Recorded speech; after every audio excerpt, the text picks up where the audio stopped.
Hello everybody. So I said I would start posting some baking videos, so not quite sure the best way I'm gonna do this. Figured I'd just dive right in, start filming some stuff, figure it out later. But today I'm going to make some chocolate peanut butter scones. Why? Because I have everything to make them and I don't feel like going to the grocery store that much because you can't really do that. So we're gonna make the chocolate peanut butter scones. Join me on this journey, won't you? Okay, y'all, so here's what we're gonna need to make these scones. We got some flour, we got some sugar, we got some salt, we got some Greek yogurt, or you can use sour cream. I'm using Greek yogurt because that's what I have on hand. You're gonna need some vanilla, baking powder, and for this recipe we're using peanut butter. Anytime I bake with peanut butter, I like to use just regular old peanut butter, not natural. I find that natural peanut butter sometimes has too much oil and it produces a more oily baked good, and we do not want that. And you're gonna need chocolate chips. So here's, the recipe called for mini chocolate chips. Here's what happened. I actually did go to the grocery store today. There are no chocolate chips left in the entire grocery store. Luckily I hoard things, so I have plenty of just regular chocolate chips. So we're gonna cut these up, make them a little smaller. We don't wanna use the big ones because I think they're gonna make the dough less manageable, less mixable. So we're gonna go with that. And the one thing you're gonna need is not pictured because you wanna keep it very cold, is you're gonna need half a cup of butter, which is 1 stick. Just a side note to everyone who's buying all the chocolate chips, the butter was fully stocked. I don't know what you guys are baking where you don't need butter, but you need all the chocolate chips in Yardley, but best of luck, I guess. Hope you know what you're doing, because I don't. So one potential ingredient I forgot to mention is heavy cream.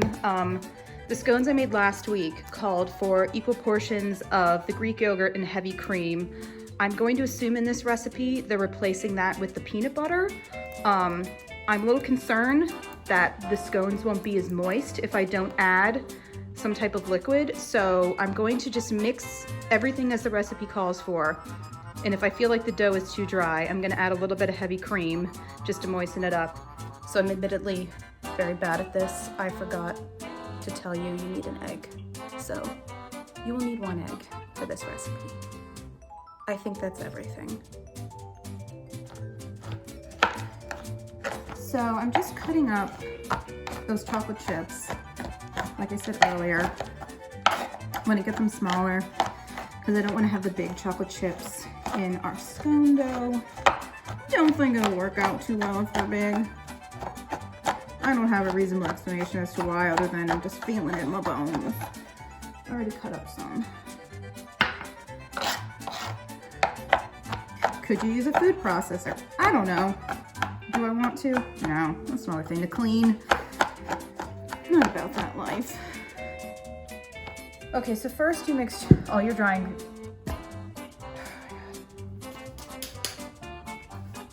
There's chocolate everywhere. There's just chocolate everywhere. Chocolate everywhere. Oh my God, my life. Okay. All right. First, you're gonna mix all your dry ingredients. If you don't know how to measure flour, the proper way to do it is you spoon it into your mixing. Not your mixing. Oh my God, you guys. Oh my God, I just got chocolate in the flour. Oh fuck. Okay, we're gonna use that. If you don't know how to measure flour, you spoon it into your measuring cup, like so. And then you're gonna level it off. Why do you do this? Why do you not just put your measuring cup right in the flour? Because you pack it too much and you're gonna get an inaccurate amount of flour. It's gonna get too packed. It's fine, just do it the way I'm telling you to do it. Just you know, cut me a break here.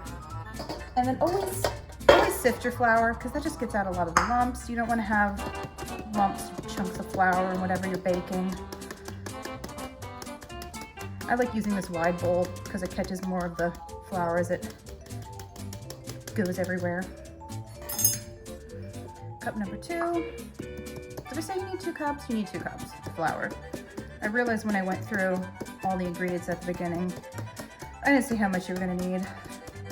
And you know what? It's fine. Are you really here to learn? Are you?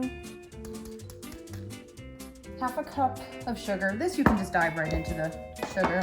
No worry about being compact or anything like that. Ew, what is that? Probably chocolate, because there's chocolate everywhere. And then it says pinch of salt optional. We're gonna put the pinch of salt. So I just literally just put like a little bit in my hand, and I'm just gonna drop it in. I wash my hands a lot when I bake, especially now, these days. So we're gonna mix that. I forgot the baking powder. Tablespoon. Tablespoon or teaspoon? Damn it, the tablespoon. We're gonna do 3 teaspoons.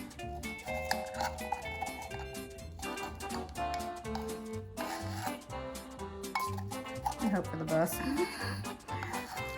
Oh, I keep it real. So if you want to do this right, do a tablespoon. Does 3 teaspoons equal a tablespoon? I don't know. We'll find out. I'm sure it'll be fine. Mix that up. Now we've got our cold stick of butter. I'm gonna cut her up into cubes.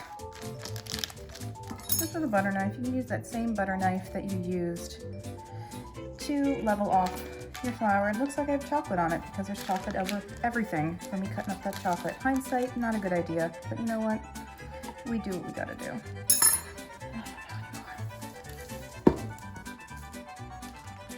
So butter's cubed. We'll toss into our flour mixture. Just out of the way.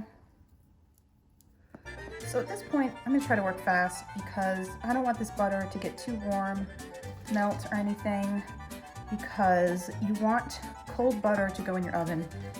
Because what happens is as your butter kind of steams off and evaporates in the oven, it creates air pockets, which is what gives the scone part of its lift, part of its airiness. So we don't want the butter to melt into the dough before it goes in the oven, because then you're just gonna have like a flat biscuit or something. I don't know.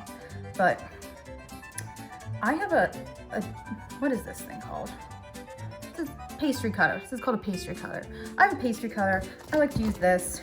If you don't have a pastry cutter, you can use 2 forks, you can use your hands, but I use what I got. So basically, we want to get this down to the consistency of like coarse sand with some pea-sized chunks in it. Covered in flour, you guys. I can't find my apron.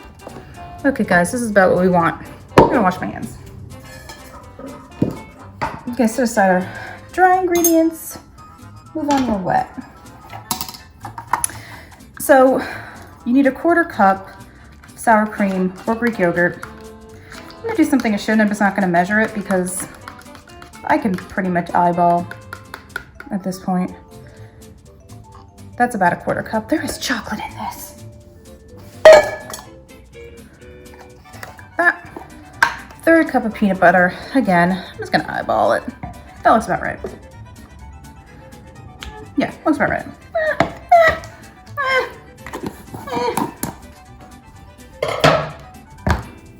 I never claimed to be professional.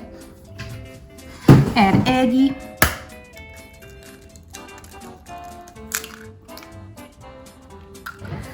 Mix her up. Again, this was a mixture I said I don't know if it was going to be wet enough, but we'll see. I was a little surprised about this.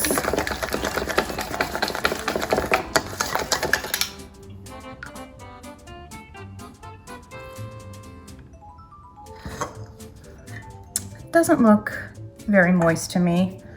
I'm going to jump the gun and put a splash of heavy cream in. Just, you know, I'll measure a tablespoon just for the sake of being exact in some capacity, even though I'm winging it at this point. Oh boy, oh boy, oh boy, oh boy. All right, now we got our wet ingredients and our dry ingredients ready to go. We are going to mix our wet ingredients into our dry ingredients. We are going to fold this in, because you don't want to overwork this dough. If you overwork the dough, the scones are going to be tough. They're not going to be light and flaky. So just trust me. Just trust me. Already, see, you guys, I said I didn't think that this was going to have enough moisture in it. I feel like it doesn't. Look at this. This is not coming together like a dough. I'm not happy. I'm not happy. Okay. Let's just do another tablespoon of cream. The recipe said to add more of the yogurt or sour cream to moisten it, but I don't know. This is what I'm feeling in my bones, you guys. Let's go with it. At this point, we're gonna add the chocolate chips. Bam. I think this needs more cream. Oh man, I'm a mess. I'm a hot mess. And a nice dough ball. Okay, look at her. Oh, look at the little dough ball we made. Oh, so fun. All right, so we have our dough ball. I cleaned off our surface. Now we're gonna flour.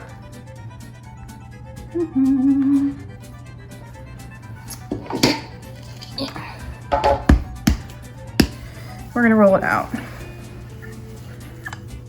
We only want it to get to about 2 inches in thickness in a disc here. I think that looks good. A little less than 2 inches, but this kind of fudge it. Okay, we're gonna cut it like a pizza into 8 wedges.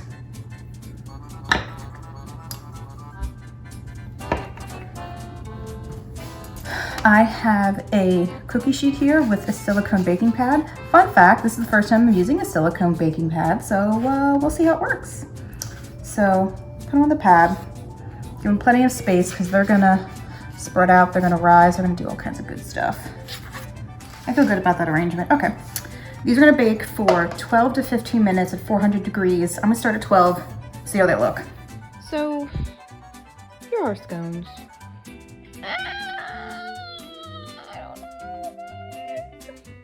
Gonna be honest, I got tired and didn't finish filming everything, but ta-da!